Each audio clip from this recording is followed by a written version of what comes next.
My lords, ladies and gentlemen, it is my most sorrowful duty to announce to you the death of my beloved mother, the Queen. I know how deeply you, the entire nation, and I think I may say the whole world, sympathize with me in the irreparable loss we've all suffered.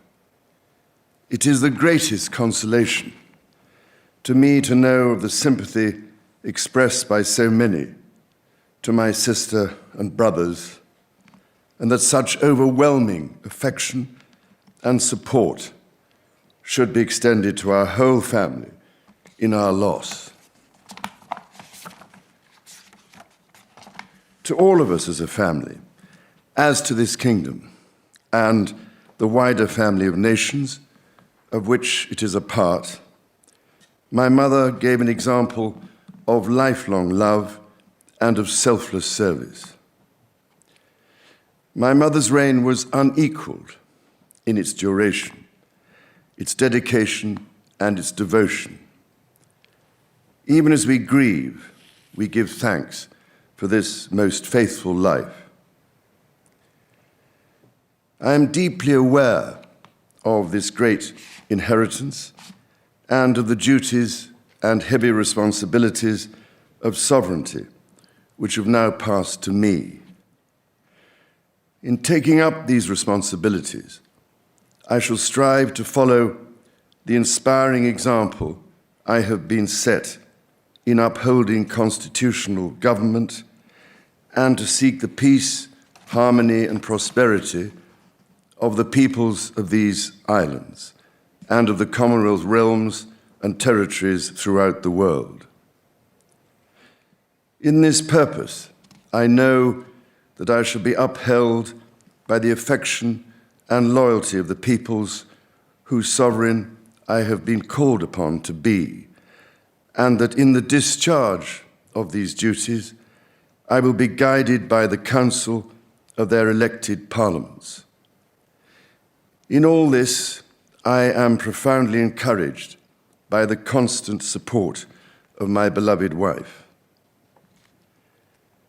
I take this opportunity to confirm my willingness and intention to continue the tradition of surrendering the hereditary revenues, including the Crown Estate, to my government for the benefit of all, in return for the sovereign grant which supports my official duties as head of state and head of nation.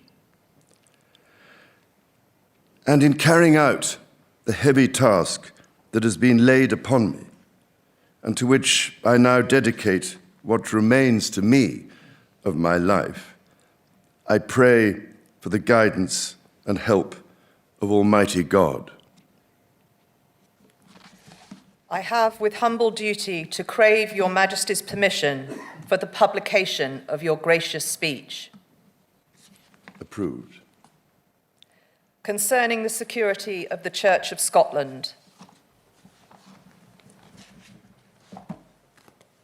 I understand that the law requires that I should, at my accession to the Crown, take and subscribe the oath relating to the security of the Church of Scotland.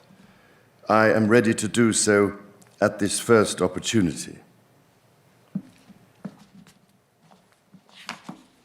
I, Charles III, by the grace of God of the United Kingdom of Great Britain and Northern Ireland, and of my other realms and territories, King, Defender of the Faith, do faithfully promise and swear that I shall inviolably maintain and preserve the settlement of the true Protestant religion as established by the laws made in Scotland in prosecution of the claim of right, and particularly by an act intituled An Act for Securing the Protestant Religion and Presbyterian Church Government, and by the acts passed in the Parliament of both kingdoms for union of the two kingdoms, together with the government, worship, discipline, rights, and privileges of the Church of Scotland.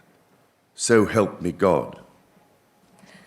I now invite Your Majesty to subscribe both copies of the instrument, confirming the oath has been taken.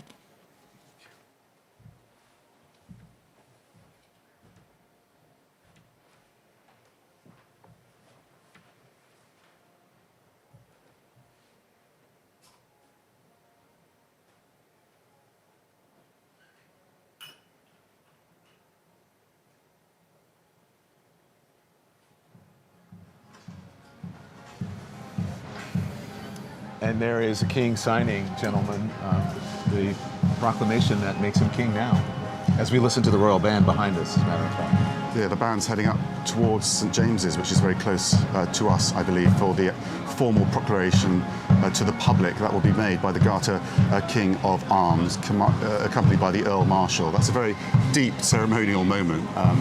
We can talk about pomp and pageantry. That's Well, really, on cue, yeah, to have the absolutely. royal band behind us. So he's signing the proclamations. This is his last formality, really, as monarch, because now he has the approval, effectively, of the church.